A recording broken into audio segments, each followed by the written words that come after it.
Hello then everyone, and welcome to this webinar today. I'm Francis Seeley from Global Net 21 and a local group called Voices, and this is one of the many webinars we do that cover global, national and local issues.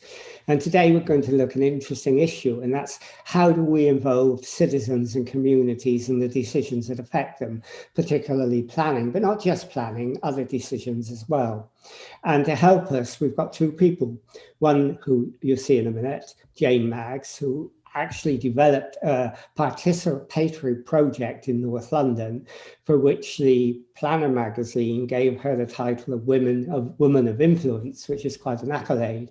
And she'll tell us about that. And in doing it, she worked with Civic Voice, and we've got Ian Harvey from Civic Voice here as well. So let's get right into it and talk about the issue that was involved. So Jane, can we start with you? And do you think you could tell us a little bit about yourself and your background? Well, my background really was as a scientist. So I did a science degree and then went to work worked in the pharmaceutical industry and was mostly involved with production of publications and computer databases. But really, as far as this is concerned, really, I got involved with Southgate District Civic Voice many years ago, and then joined their committee, joined the planning group, then joined the committee, and eventually took over as secretary, and have now handed that over to someone else at last. So I became much more actively involved in what we were doing locally, and then what Civic Voice were doing, and got more involved with Civic Voice, thanks to Ian, and joined their regional forum some years ago, and have just become one of their new trustees on their board. Okay, so let's go to Ian then, and if you could tell us about what Civic Voice is and what your role is there. We're still a relatively young organisation. We set up just over 10 years ago, and I set it up with a fellow colleague, and I'm now the current executive director, and we are the national body for the civic society movement. So we work with organisations such as the Southgate District Civic Voice, such as the Enfield Society, and another 250 plus groups across England who are working to give an independent local voice to the local community that is non-party political, is non-religious. It's people coming together in their spare time to sort of champion a better built environment and to make their part of the world just a little bit better. And we give all those groups support in a number of different ways. We identify their issues of concern, and we take them nationally to Parliament and try to campaign to make one or two changes happen. So yes, I'm looking forward to the conversation today. Okay, so I mean, Civic Voice then helps to facilitate discussions between residents and organisations that make decisions that affect people's lives. Now, 2 years ago, that happened in Southgate, didn't it, Jane, and the development that happened there. I mean, can you tell us about that? Well, it started because the developer had presented their plans a number of times to what was then the Conservation Advisory Group, and been told they weren't really appropriate, but they kind of carried on, and they had what they considered to be a consultation, which was basically an exhibition of what they were planning to do. And not that many local people actually knew about this. So a few days later after that, there was a meeting in the street where there were people who were living around where the development was going to be. And they were very confused. They didn't know what was happening. They didn't know what they needed to do. They were very angry that this was happening without any input from them. And the whole thing then, it became clear that something needed to be done, that we needed to channel this negative energy and anger and try and do something positive with it. And having been to quite a few different meetings, been to Civic Voice meetings where people have talked about community involvement, community workshops and so on, we're then at Southgate District Civic Voice that we perhaps should do something to channel this energy. And that's kind of where it started from. So did people, first of all, when they started talking about the development, which was a high-rise development, I gather, I mean, did they have a sense of impotence, not knowing what they could do? Yeah, that was what came out of that particular meeting, was that people didn't know what to do. They didn't understand how the planning system worked, and they didn't really understand how, or many of them didn't understand how they could get involved and express their views. And so that sort of feeling of impotence was what we needed to channel to actually produce something a bit more positive and useful to the community. So what you did, I think, is that you sort of organised a community planning weekend in the local church to involve the wider community in what was happening. So how did you go about doing that? Well, the first thing that happened was that there was a ward forum with our local counsellors, and floated the idea there, because obviously this was only a few weeks later and people were still not knowing what to do and still quite cross. So there was a lot of shouting and anger. So we floated the idea, and people said, yes, this was what they wanted to do. So they signed up to be involved. And then I came out of that meeting thinking, oh, what have I done? Never done anything like this before. Nobody in our organisation had any experience of this. So we turned to a man who did. So as it happened, a few days later, there was a meeting with Civic Voice. So I spoke to Ian and Sarah James at Civic Voice and asked for their advice and guidance, and was very pleased that they actually offered to get involved and come out and have a look at Southgate, and the plan went from there, really. Okay, so you knew a man who can, and that man was Ian. So Ian, tell us what happened when Jane contacted you. What help were you able to offer?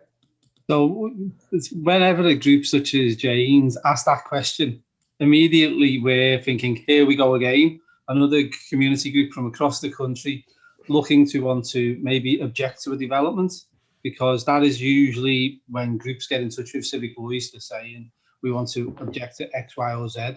So we always go through, internally, we always go through a bit of an exercise to sort of look at what the group have come forward with, because we, as an organisation, we believe in better development and better outcomes if you engage the community. So it's not about sort of objecting to development, it's very much about saying, if we engage people from an early process and we explain to them and inform them about what is happening in their local area, 9 times out of 10, people just want a voice. So we can have a mechanism in place that actually can help communities get that voice. But the first thing we always do is to check that it's not just a campaign to stop something, because that's not what we are about. So when we realise it's not a campaign to stop something, one of my colleagues, and in this case it was Sarah James, she went down to Southgate. I think she spent a day or so with you, Jane, looking at the application, looking at sort of the proposals, speaking to local people. Sarah came back and said, there is room for Civic Voice to get engaged on a local level, and there is room for a community planning event of some sort to be developed. So we then looked at the calendar and we responded to Jane and said, looking at the calendar and looking at where we are today, we could possibly do something in 6 weeks because there's a spare weekend, or 6 months. And Jane then thought, well, I have to look at the time frame they were working on. So we opted for 6 weeks. Is that right, Jane? It was, yeah, that was, it was very tight. But yeah, it was very tight to put it together. But what you did, Ian, I think, is you sort of developed what you call a community panel, which was based, was it, around a series of workshops that enable people to get a better understanding of the issues.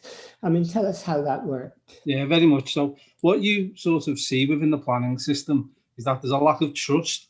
And there was research a couple of years ago undertaken by Grosvenor PLC that said just 7% of sort of the public sort of trust local planning authorities when it comes to making the right decisions for their local area. And just 2% of people trust developers when it comes to making the right decisions to their local area. What we do is we come into it as an independent sort of tool to say that we're here and we will undertake a process, we will support your community group, but it's about sort of giving people the opportunity to feel as though it's been done meaningfully, it's been done in an independent manner, and that you can trust us to do an honest and sort of process, and the results will be genuine out at the end. It won't be a perceived, we're trying to sell you a development or we're trying to object to a development. So once we'd agreed with Jane, yes, let's go for the 6 weeks, we then put in place the process of setting up the community planning weekend.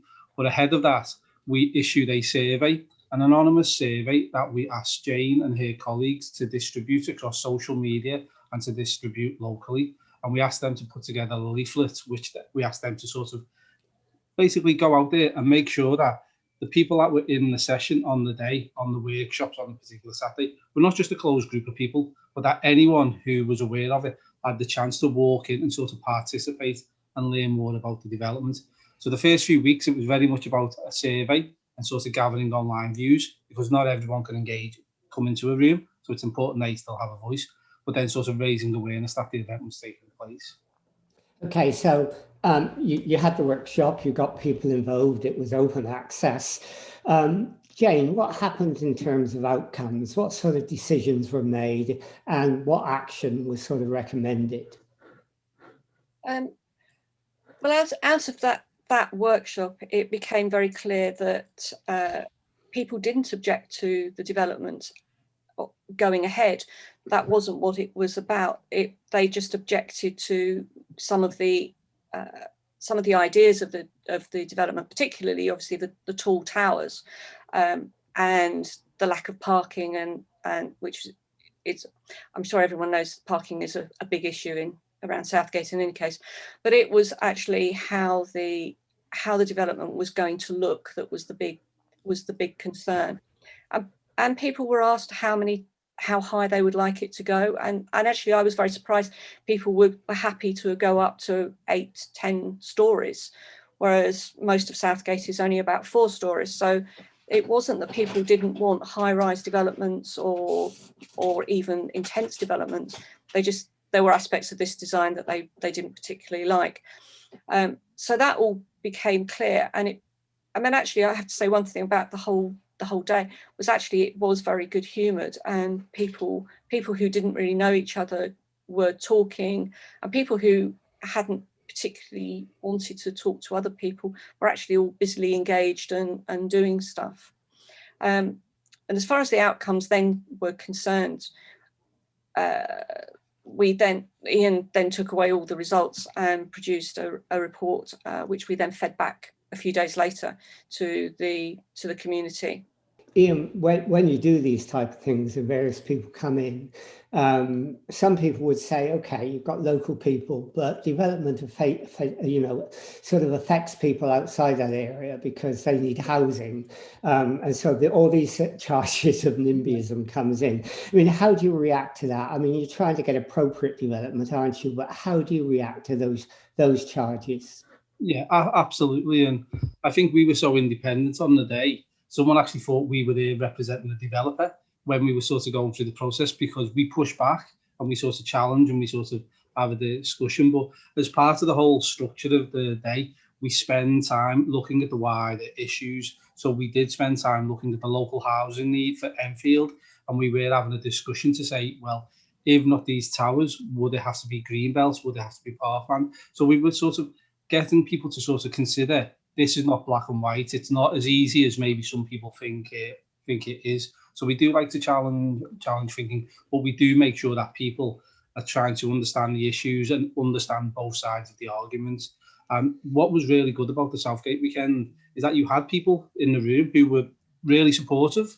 You had people in the room who were really against. But I would say the majority in the room were there to find out more information, to sort of want to learn more. But even the people who were totally against or totally supportive, we had them engaging in conversations, learning from each other, sort of discussing with each other. And that's what's key about everything that we do. The world is not black and white, and sometimes we try to make things more simple than actually the chaos of how we live our lives on a day-to-day basis. So we do try to make sure that people, when they are making decisions about the height, it's about, well, if you lose 2 stories, where's that affordable housing going elsewhere? How's that going to impact other issues? So yeah, it's not just about standing there and saying, here's the developments, what do you think? It's about taking people on a journey with different people and different sort of aspects and sort of opinions, showing them the data, what the housing developer was bringing forward, but also what the local authority data was saying, so that people are trying to make decisions in a bit more of an informed manner. So it's not just about outright opposition, it's about constructive discussion. But when you do that, Jane, you have to make links with the council because you can't make the decisions, they have to eventually. What links did you make with the council? As far as the council, well, councillors there were our local councillors who took a very independent view. They took a very neutral view, but actually were very helpful and provided us with information and support. And when they understood where the conversations were going and what the majority view was, they were very supportive. In terms of the actual council, the planning team, they did know what we were doing. They knew that this was happening because they were informed. In fact, they were invited to come and observe, but for their own reasons didn't come, which was probably fair enough. But they were aware. And after the weekend, Ian came back and went with some of the members of our planning group, actually went and presented the information and the outcomes to the senior members of the planning team. And at the planning panel, which happened sometime after when the planning application was kind of in full swing, we did actually at that gave feedback on what had happened at the weekend, at our community weekend, and what had happened and what the outcomes were. So they were fully aware of what was going on. So they were aware, and I gather that overall, Jane, 451 local people objected to the scheme and 22 supported it.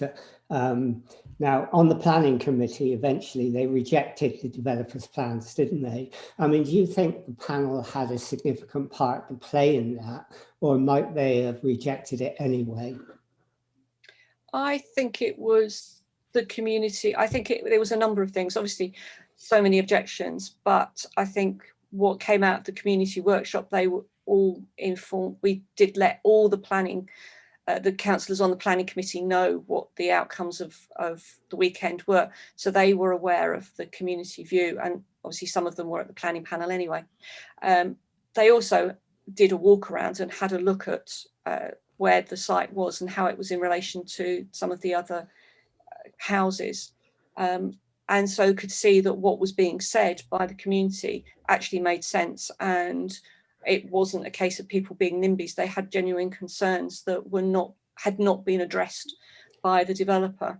Yeah, and just to pick up on Jane's point there about the local authority role, we ensured that the people in the room on the day understood how the local authority made the decision and the process they would follow, so that we explained to them, you can't just say you don't like it, you don't want the development. You have to sort of do it via sort of, there's guidance, there's sort of specific terminology, there's something called material considerations in the planning system. So we explain to people, if you support it, these are the things you might want to say when you're supporting it. If you oppose it or you have questions about it, these are the material considerations you would sort of, so that if people were going to spend time, we wanted to make sure that it was worthwhile time. Because 450 objections just saying, I don't like it, that's no good to anyone. You need sort of real sort of responses that are pragmatic and balanced, and that's what we tried to do. Yeah, Jane said no councillors turned up, and maybe that's not surprising. Partly, maybe that's because councillors aren't used to this sort of participatory democracy yet. They're still used to making decisions behind their closed doors. I mean, how important is it, Ian, to try and get people to understand that the use of community panels, juries, and assemblies can have a really important role to play in development? Just to sort, I think, Jane, there was a councillor or two that did. He sort of popped in and popped out, if I remember correctly. Yeah, there were a number of councillors who came on the day. We also had our MP, Bambos Sharalambos, and we had Joanne McCartney, who was our assembly member. She also came on the day. And then we had different councillors who turned up at the feedback session. So no, the councillors did come. It was the planning team that didn't come. So. The officials. But I mean, Ian, I mean, the importance of what you did, I mean, has a wider aspect than just where it happened. I mean, how important is it that people or councils get involved in this participatory process? Absolutely.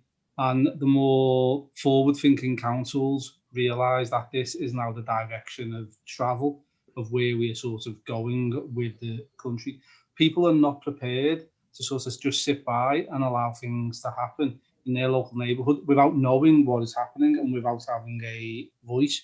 We are seeing across the country some major issues: the housing crisis, the affordability crisis, climate change, and people want to feel as though it's happening. How can we actually sort of participate in that? And you are now seeing councils across the country, and I do say sort of very forward-looking councils, because the majority don't. The majority, as you sort of said, Francis, prefers for decisions to be and consultation to be as limited as possible, for as little people to know as possible, so that we can make a decision and move on. But what you are now seeing is that more and more councils are realising, if you embed community engagement at the start of the process as early as possible, bring in as many people and sort of listen to those concerns in a genuine, meaningful way, actually you can speed up development and you can get better informed decisions. Because I look at it and I find it bizarre that we leave so many strategic, important decisions to just a select few of individuals who have been voted in on cases of majorities of half a dozen people, and making decisions in the millions and millions of pounds for our towns and cities. And our towns and cities are full of people who run businesses, international businesses. We need to bring them into the conversation about the future of our towns and cities. Okay. And you know, with the experience that you had in doing this, Jane, which must have been quite a cultural change for you, because, you know, it's the first time you did it. I mean, do you feel, having done it, that this could be replicated elsewhere? Yeah, I think every case would be different, and you would probably not handle it in the same way. And with experience, we probably would have done things differently. And you will always learn from doing these things. But I think for all particularly large developments, you need to engage. Everybody needs to be a part of that process. And I think one of the important things, it's not about us as a community saying we don't want development, because people, you have to recognise that our town centres, everywhere, places change, they develop, they change, and if they don't change and they don't develop, they will die. And that, we don't want that either. But really we want a genuine voice in the process, and to talk to developers meaningfully, because we've had conversations with developers before and they've listened to us and gone, yes, we thoroughly agree, and then the planning application comes in and they've ignored everything we've said.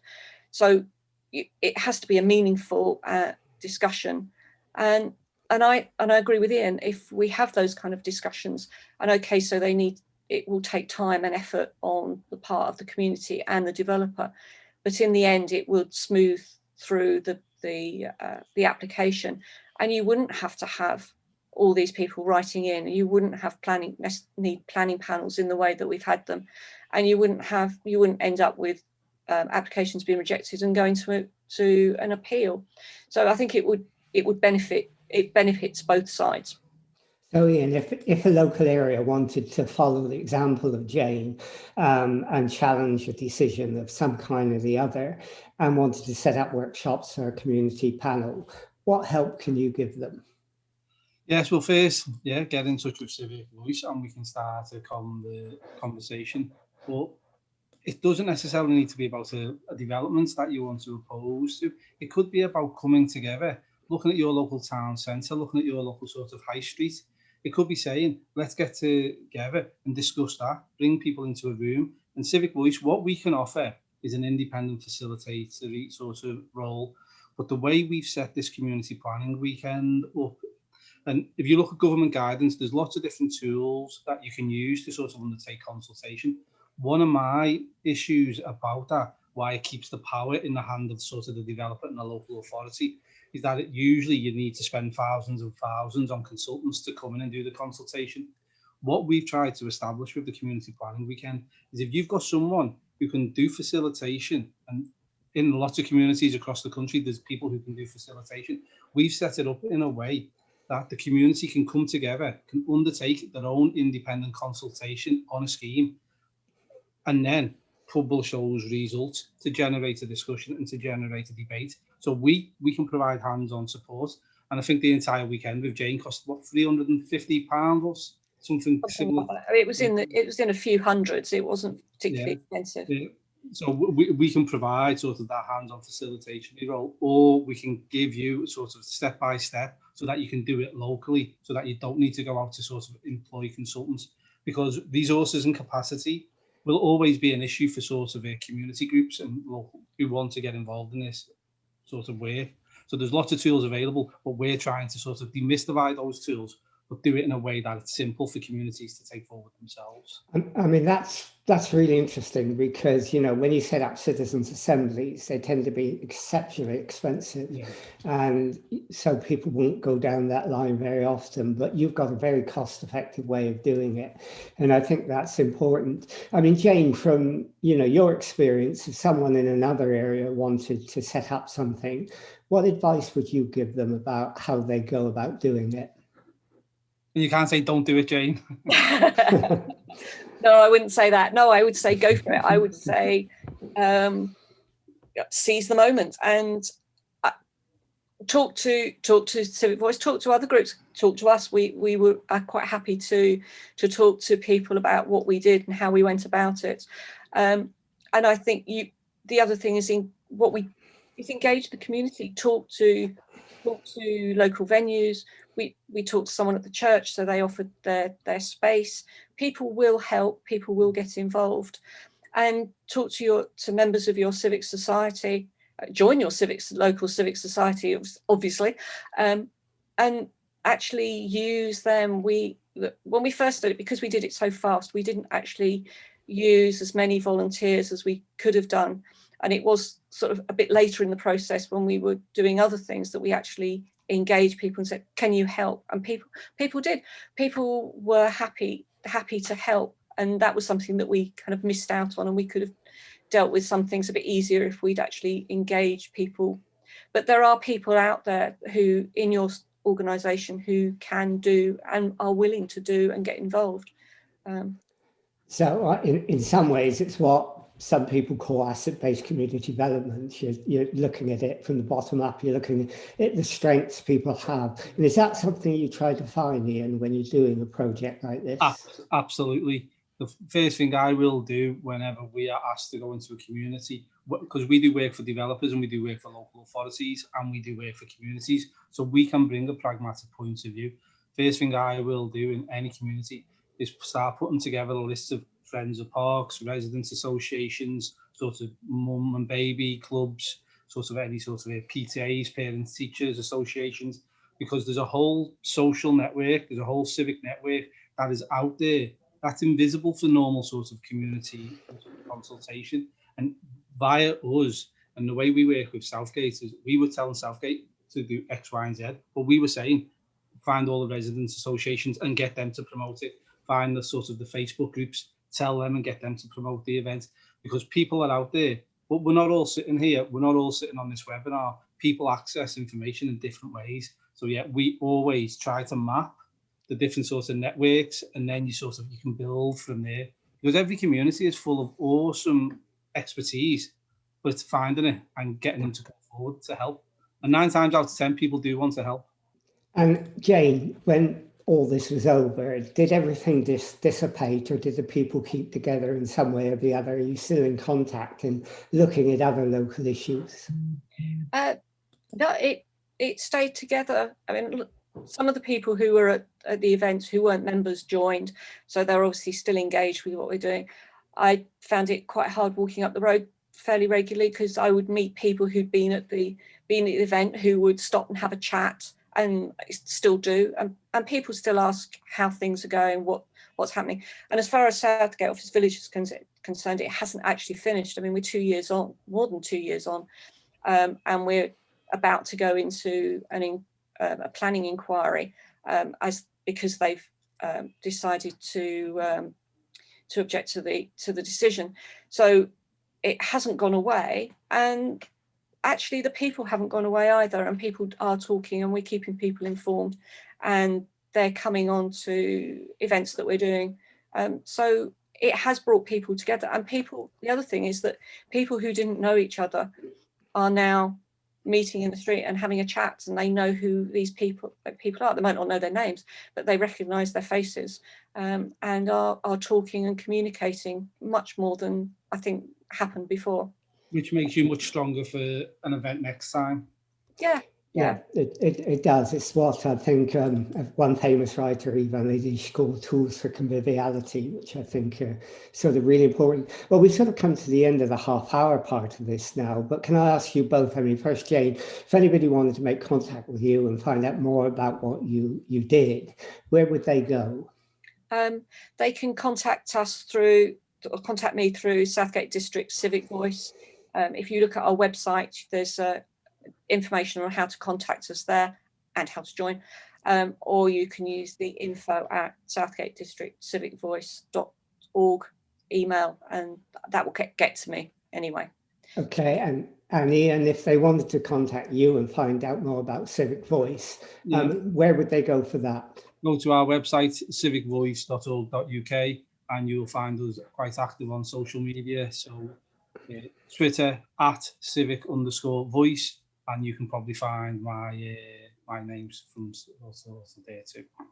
Okay, well, thank you very much for doing that, because it's really an interesting example of how, you know, you got people together and how a local group worked with a national organisation, and how you developed a process and a structure to tackle what you considered was an issue that affected a lot of people who at the start didn't know what to do. So what you did is you provided tools for empowerment, and that was really, really good and very, very important. So, you know, thank you both of you for joining us, because it's interesting, and I'm sure a lot of people would be interested in finding out more about what you do and may get in touch with you. So I hope they do. Anyhow, thank you both for joining the interview, and it's been a valuable thing to do. So thank you, and we'll end this part of the interview now.